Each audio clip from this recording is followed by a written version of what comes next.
What's up, you back in another video. Today's video, man, we finally got episode 8 of the My Book series. I know I've been slacking like crazy, bro, but I've just been super busy behind the scenes doing some different things, especially grinding for souls. By the way, if you didn't see my post yesterday, I did get the camo yesterday. I logged on, played like an hour or two, and boom, got the camo done already. So the next couple of days, I'll be really focusing on finishing up this Ultra Mastery grind, or at least getting to a certain point where I feel like I don't have to grind so hard come NW3 after the Mastery came over there. Currently sitting at around 29 guns done for the Ultra Mastery out of 51. I've about halfway done with the LMGs. I have I think 2 more left. I'm on my second to last one now currently. With that being said, let's get into the video. So we left off last episode with chapters 8, or sort of 8, it was more 7, and I kind of skipped 8, but we kind of went over the end of the 2060s and early 2070s, and kind of what was happening in the U.S. this time and how the kind of U.S. was on a winning streak. So you have to keep in mind that this time period is going to be very detrimental to how we outlook the exil forces throughout the rest of the story. So these couple of chapters kind of set the tone for this war that is raging, and kind of help people understand of why it's going to become this deadly thing, right? And so by the mid of the 2070s, the most of Earth has been healed for the most part. And by healed, I don't necessarily mean it's back to normal, but I mean by healed, I mean a lot of the battlefields have calmed down. So a lot of the exil forces retreated from the Earth. They pulled their forces back from Earth to kind of regroup. And because of this, what happens is America, and as well as some of the other countries, well, the EDF, begin to reorganize their forces and kind of say, hey, what resources do we have at this current moment? And they kind of take a step back for a second, and they kind of process everything they have. They understand, hey, I got the X amount of troops, I got X amount of weapons, X amount of ammo, X amount of vehicles, and so on and so forth. And so the EDF also during this time period, which is something that I don't actually mention in the book, but it is happening during this time period, is the EDF begin a corporation called the Builders. It's very generic, I know, but that's the point. It's a very generic group, and it's about 100 some thousand men strong, engineers, some of the strongest guys you'll meet, guys who have been not only engineers who have been engineering their whole lives, but also up-and-coming engineers.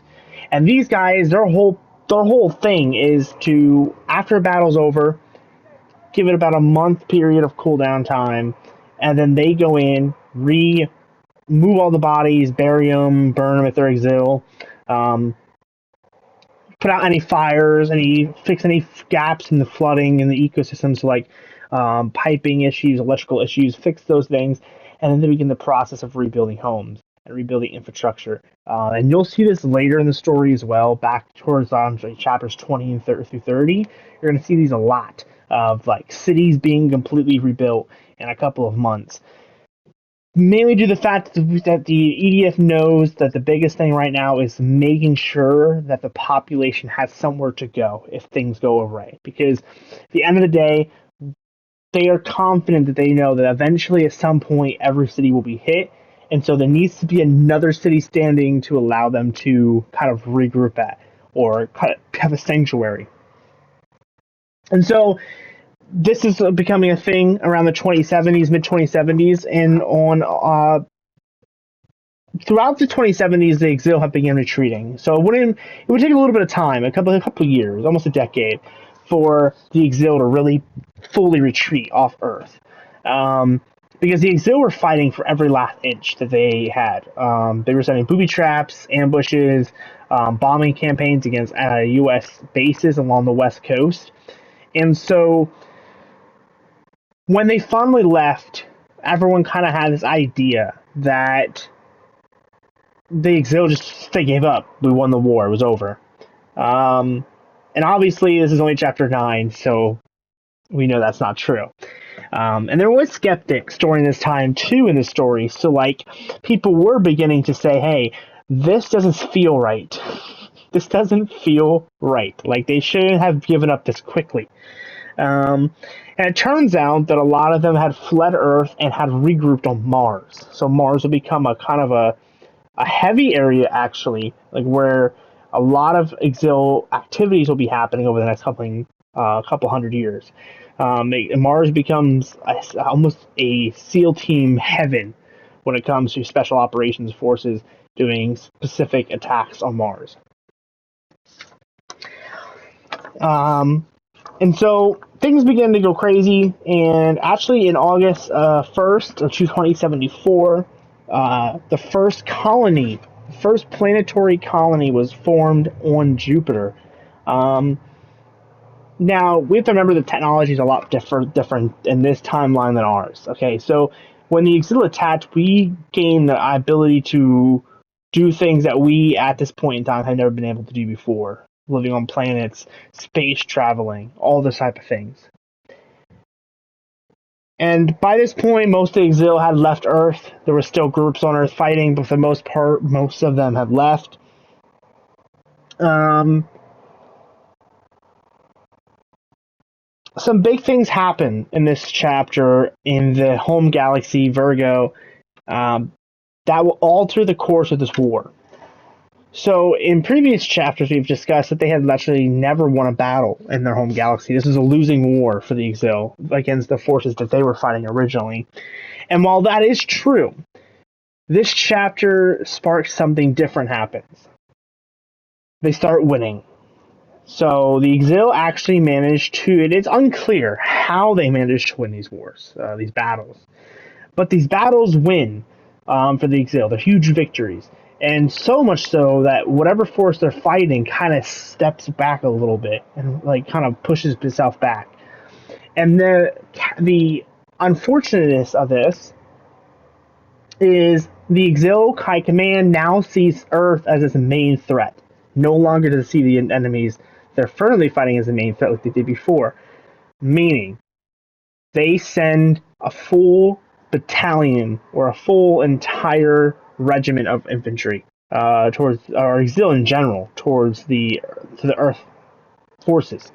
Over 1 billion strong, over 1,000 plus ships full of Exil fighters, being E-Corps, 6 Corps, heavy infantry, grenade infantry, all types of different groups that we're going to get into in the next coming chapters. But they are coming, and they are coming with vengeance.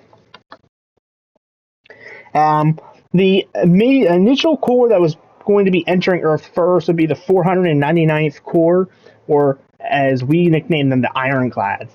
All right, these are the first heavy infantry that we would see in the war, being some of the strongest. These would also be what would encourage the development of new weapons, because 5.56 rounds were just not fun to fight with during this time period. So they would enter the galaxy with over 1,000 ships, but because of the technology, they were able to stay under the radar when they enter the galaxy. So by this point, some EDF troops were sent to Mars following the retreat of the Exil in their home in our galaxy during the war, and the EDF were there to send their kind of like fuck with them a little bit, kind of try to kill as many as they can, but also kind of make them think that we're stronger. Because at this point, the EDF is short manned. I mean, it's very, very, very low manpower right now. After the casualties that had been the last 20-something years. So, some things go really bad. So, in less than a couple months after the troops hit Mars, the EDF troops, they were nearly wiped out within 30 minutes by the Exil 499th. So, the best way to describe it is like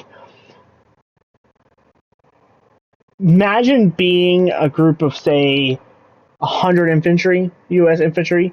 You're stationed in a certain area, and you're told just hold that point as long as you possibly can. If anything gets out of hand, send an emergency SOS back to Earth or back to your base, and that help will be on the way. But this is also an early warning system, because the EDF did understand that if they were attacked on Mars, they probably were not going to make it to come rescue those men. So a lot of those men knew they were pretty much signing their own death certificates if the exil came back. But this is also an early warning system, because they were hoping that if any force would be attacking the EDF, they would have at least enough time to send a signal back to Earth. That way, we give them a couple hours, if not a couple weeks or days, to mobilize and kind of get their stuff set up and kind of organize and figure out who's dealing with what, where everyone is, and so on and so forth. Well, that doesn't go as planned. The EDF troops on Mars were nearly wiped out. Within 25-30 minutes, a firefight broke out. Unfortunately, there were no distress calls initiated. So remember that colony on Jupiter? Well, they're about to face the full frontal force of one of the strongest militaries in the planet, or in the galaxy, to be a proper word. So, a few hours, if not a few days after the whole attack on Mars, Jupiter is attacked. The colony is nearly wiped out, if not completely wiped out, with over 700 civilians killed and over 49 plus EDF infantry security personnel also killed. But thankfully, this time around, they were able to send a distress code, an SOS. The SOS simply said, "They're back, send help." The colony would never be heard from again. The EDF now realized the problem was back. And how did they deal with it? Well, the US and the EDF meet and decide, well, the most likely target for the next invasion from the EDF, or the exil, will be Earth. And specifically in Earth will be the US. The US is what gave the original exil such a hard and difficult time the first time around. They struggled to hold the ground. They lost a lot of exil lost a lot of infantry during that first invasion. So they want revenge. Everyone knows this. And so they build nearly 2,000 miles of trenches and seawalls along the United States coastlines, as well as straight down the center of the United States. This would be the largest trench work in the world at this point. Okay, this would be World War I and II by a landslide in miles. We're talking the entire West Coast completely entrenched. So we had tunnels and entrenchments through mountains and through valleys, under rivers, with tunnels. We were so worried that we were going to be overran that they overdid it with the trenches. And some say that's kind of what will lead to somewhat of a downfall for the West Coast in the coming chapters, because the West Coast will get hit multiple times over the next couple of chapters, and they will struggle for a while. But in about a month, the Exil's 1 billion reinforcements had launched an invasion on Earth. So by this point, remember, this is not necessarily all 1 billion at one time, because that would just be an unrealistic expectation for the Exil. They wouldn't launch their entire force right off the bat. That's just something they wouldn't do. What they did do is they broke it up in sections, and each of those sections will land on Earth and invade at different points, depending on whether or not they're needed. So they launched their invasion on Earth, and they don't actually strike the U.S. first. So surprisingly or not, they don't. They actually strike Europe. They strike Europe, and they hit Berlin, Germany first. Over 50,000 EDF troops are killed while protecting civilians trying to evacuate. Remember, at this time, they were not trying to spread fear, so the EDF didn't notify the public of the situation at hand. So they also have believed that the Exil were going to hit the North American hemisphere, not the Middle Eastern and European hemisphere of the world. So they weren't prepared. the EDF were caught off guard, and they suffered the consequences of being not prepared. Berlin is a disaster for the EDF. I mean, thousands of civilians dead, almost 100,000 of their infantry dead, nearly half of that, and it's just a tactical failure on the part of the EDF for not being prepared on that side of the world. And so that's kind of where the chapter ends. That's where I write out a little bit after the Battle of Berlin. In the coming chapters, you're going to hear about a lot of things. You're going to hear about the battles of Los Angeles, the battles of, I believe, New York's coming up soon. And so there's a lot of big battles coming up that will have hundreds of thousands of kills and deaths from both sides.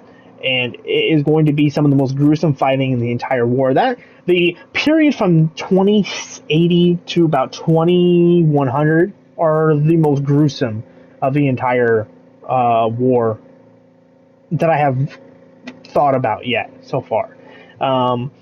The years leading up to 2080s and a couple years, about 20 or so years after the 2100s, is not as bad. It's a lot more sustainable for the EDF and the Exil for both. They're both kind of like stalemating almost. But this middle section is going to be extremely gruesome for not just the Exil and not just the EDF, but for both sides, really. So I hope you guys are enjoying this. I'm sorry if there's a loud person outside who decided to cut the grass mid-video. So we're just going to speak really, really loud and completely ignore it. But I hope you guys enjoyed this video, man. If you guys enjoying the story, there is a free copy of the book so far up on my Discord. It should be a view-only copy. And you guys can go ahead and check it out, read it, check it out, and give me some, opinions on it, what you guys think of it. Remember, this is a work in progress. This is like the alpha build of the book, so it's not 100% finished. Some chapters may get a change or adjusted. Things will be obviously added or removed. I'm also working on a timeline. There's a partial timeline up here on the Discord, but obviously it's not 100% complete. But it's a pretty good idea. I also, in that timeline, there's also things that are not necessarily in the chapters. It's more of a context, situation with the timeline. But with that being said, guys, I appreciate all the love and support recently in the videos. They've been doing really, really well. I know I haven't really uploaded quality content in a while. I've been doing kind of like these, few second videos last couple of days. But do remember that there is a montage up right now, a montage of a god, number 13. It's not a lot of sniping in it, but there is some good clips in there, man. I'm working on a sniper one soon. I'm kind of just doing it as I go with the Ultra Mastery grind, especially since I'm playing a lot of shipment. Makes sense. I get lots of clips for montages. But I think around 15 or 16 for the montage of God series will be snipers again, because I should be around that point, depending if NW3's out or not. But that being said, man, I'm just yapping at this point. So if you guys want to enjoy the video, leave a like, subscribe, share, all that good stuff. And if you guys want to check out my other videos, man, there'll be a link here on the screen somewhere at the end of the video with either montage or a similar video in my book series. So check that out if you're interested for that type of stuff. And with that being said, man, I'm going to get out of here. Love y'all. Kind. See you guys in the next one. Later.